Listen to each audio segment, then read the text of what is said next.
healing ourselves during this lifetime is really important. And that might be the most important thing. And when I listen to near-death experiences, what many of them say is it's not the big degrees we got or the big jobs. It's really the small acts of kindness that we did, and how we impacted people positively or negatively. That really makes a difference. And I do think it's taken, at least for me, it's taken a lot of time to heal. And I do feel that's probably my biggest accomplishment. We're always co-creating. My central question is, can we use these expanded states of consciousness, where we connect to that divine heart, where we connect to love, where we connect to intuition?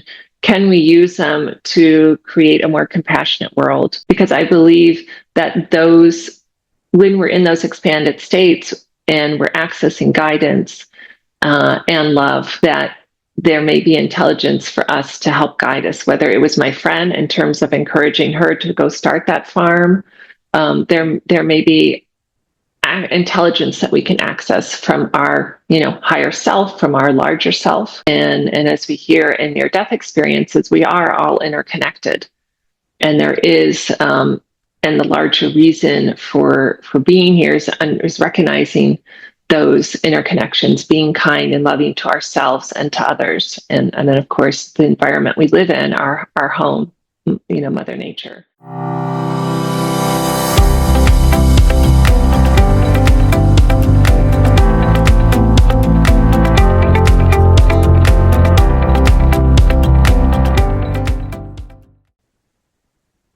Hello, everyone. My name is Nobuyo and Catherine. I am the founder and CEO of Divine Heart Enterprise.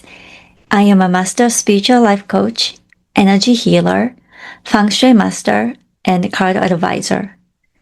Today, this episode 4 of my interview series called Finding Your Own Soul Tribe, #Divine Heart Tribe. I have another special guest, Allison Quaid.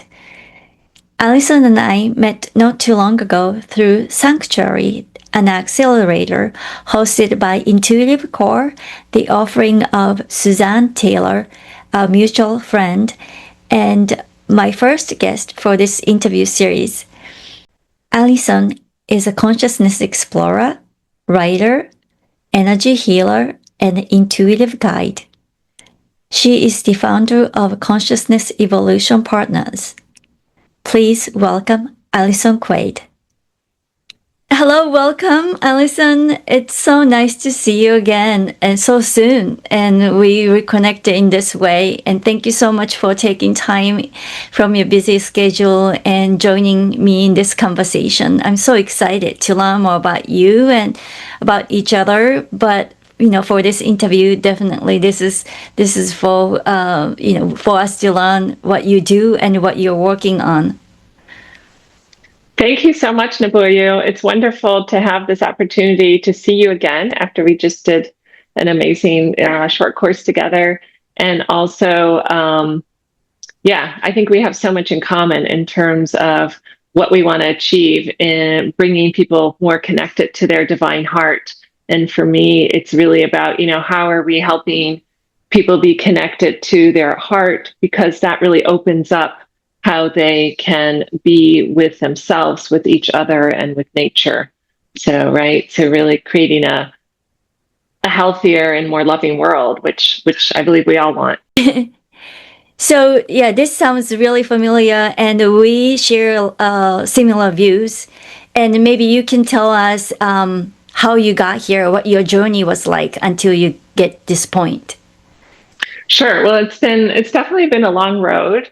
I started out working on cleaning up our environment, being really concerned that there were a lot of toxics within our environment. I grew up in a big city, Sao Paulo, so I saw lots of polluted water. Would wash my face, it would be dirty. So I thought, okay, let's really try to create a healthier environment, a healthier home.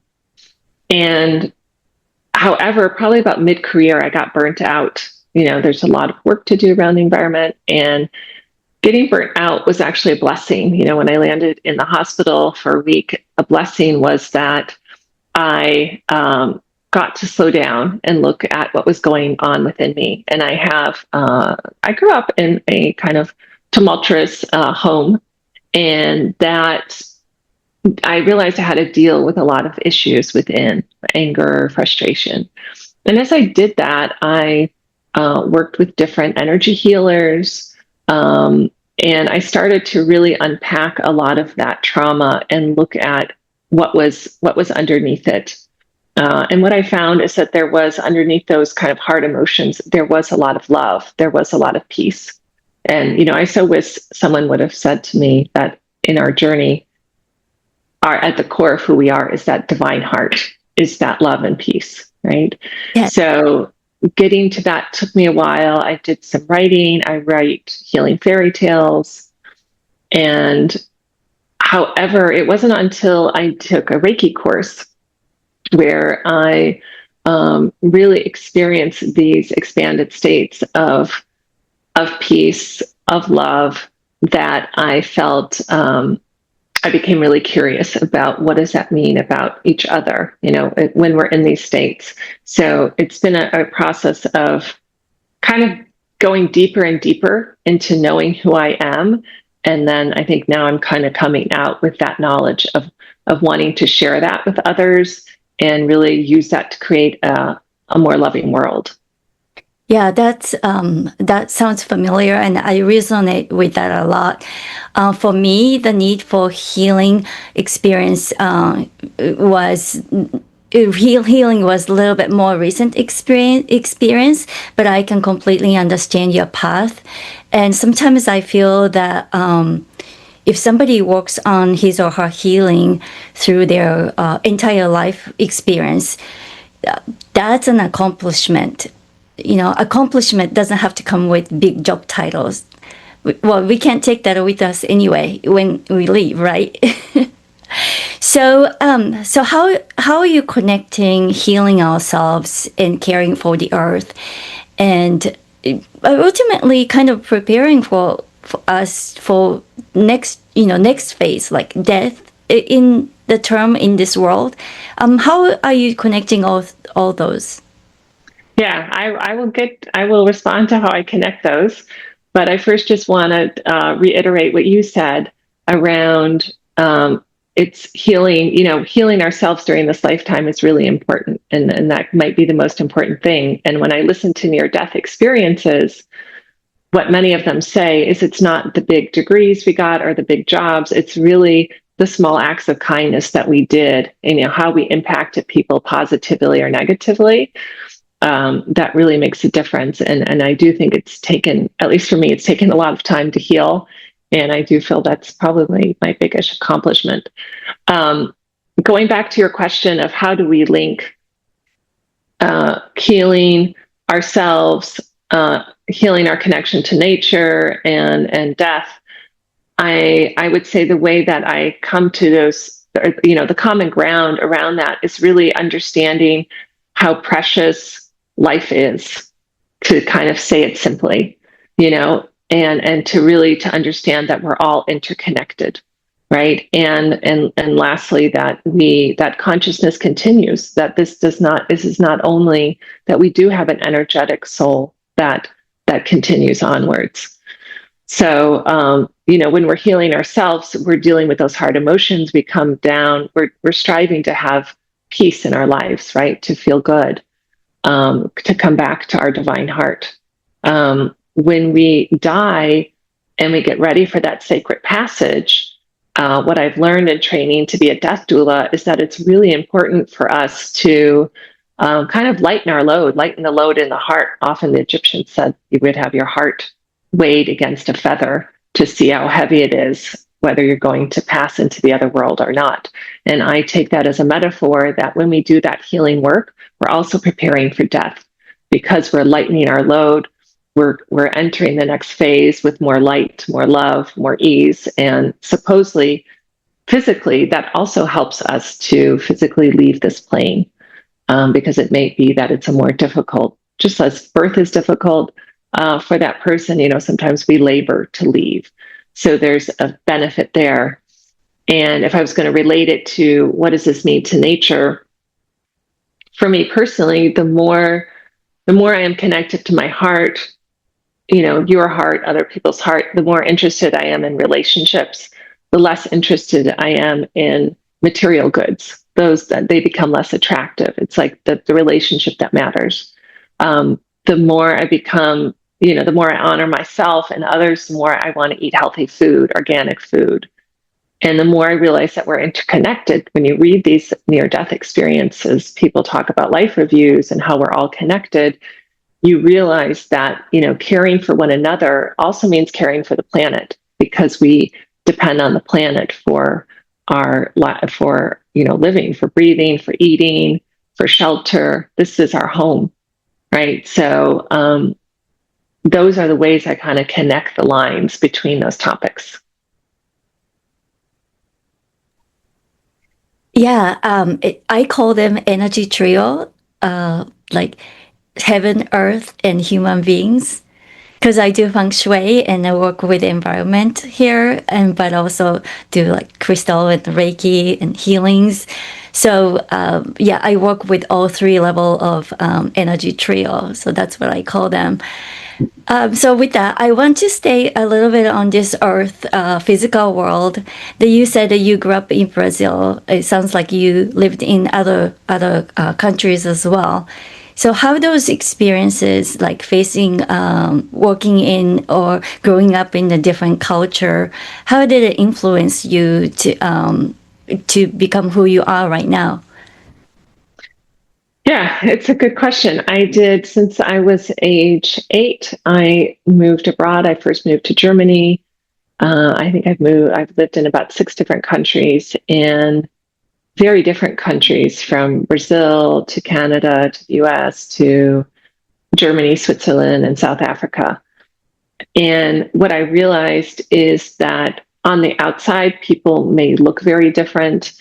They may have different things they eat, different clothes they wear, different environments they live in.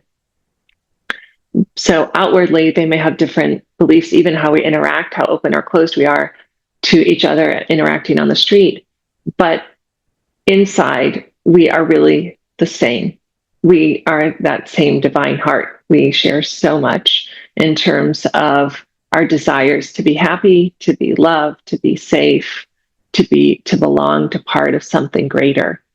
So it really taught me to look beneath the surface, not to be distracted by external beliefs that people may be talking about, but also to be open that we are a product of our culture that does influence how we see things. So we may come at issues from different perspectives, but really try to look underneath what is that common ground that we share. And so that's really, really informed my way that I look at humanity and our commonalities. Yeah, I agree with that too. And on flip side, sometimes I tell people everyone has the same like spiritual, mental issues, regardless of your financial situation, you whether you're rich or poor or where you are, where you're from. So exactly that. I want to move into now that different dimension a little bit. Please tell us, for you, is there a time when like your intuition or consciousness moved from being an idea into something you knew that through direct experience? Absolutely. And I think I really needed to have an experience. I'm very kind of scientific driven. I like to say, well, I'd like it to happen to me first. So I love that question, because I did have kind of 2 experiences that really made it clear to me that I'm more than my physical body. So I had just learned Reiki, and I was working on a friend when I was living in Munich, and I was just, had my hands next to her, and I was just letting the energy flow through. And suddenly I got an image of a goat chewing grass, saying, grow grass, grow grass. And I had no idea what that meant. And I said to her, hey, I'm getting this crazy image. Does this mean anything to you? And she's like, yes, actually it does. I would like to buy a goat farm, and I am looking for property in Scotland.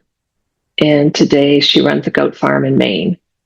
So yeah, I was like, okay, this is what I guess people would call telepathy. Maybe it's connecting to our higher souls, right? There's some connection points.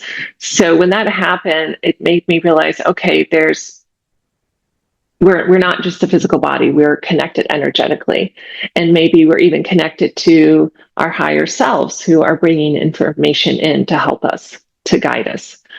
So for me, that was fascinating. And then the second big thing that happened was that I was recently in the Bahamas for a near-death symposium, and you had some of the leaders in that field who were describing what happened when they died, like Anita Morjani, Eben Alexander, and Raymond Moody. And as I listened to them, I realized in my meditations, I've already experienced so many of those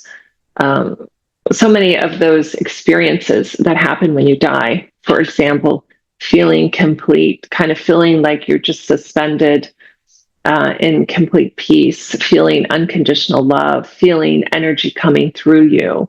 Many people have had NDEs start to have energy coming through them, like healing energy. They become more psychic, intuitive, telepathic. They also hear from people who have passed. I also have that after death communication. So many of the things that they talked about, I was really like, wow, okay, I'm already experienced this. So what does that mean about us? And I think everyone's got to draw their own conclusions. That is fascinating, those experiences. It's almost like you're living in two world, physical world, but there's consciousness world that extends time and space, that you kind of in those worlds almost same time. My father told me he had a near-death experience before I was born. So for that, my birth was very special for him, of course, for me as well. I'd like to ask you, combining everything, what is the central question underneath all of your work? It feels like you're trying to create almost wave of a new culture. What is the ultimate culture you would like to create or help to create? Co-creation, right? We're always co-creating. My central question is, can we use these expanded states of consciousness where we connect to that divine heart, where we connect to love, where we connect to intuition? Can we use them to create a more compassionate world? Because I believe that when we're in those expanded states and we're accessing guidance and love, that there may be intelligence for us to help guide us, whether it was my friend in terms of encouraging her to go start that farm. There may be intelligence that we can access from our higher self, from our larger self. And as we hear in near-death experiences, we are all interconnected. And there is, and the larger reason for being here is recognizing those interconnections, being kind and loving to ourselves and to others. And then, of course, the environment we live in, our home, Mother Nature. So I would say that's, I want to work towards working with others in terms of researching these, being very grounded around what it is that we can learn, but how can we apply that in different situations in business or government? What is how to take that healing information into our activities and the way that we create our world. So you have a workshop coming up, right? Yes. Could you tell us all about that? Absolutely. I have a 2-hour workshop that is on August 4th, and I will leave you the details. It's on my website, consciousevolutionpartners.com.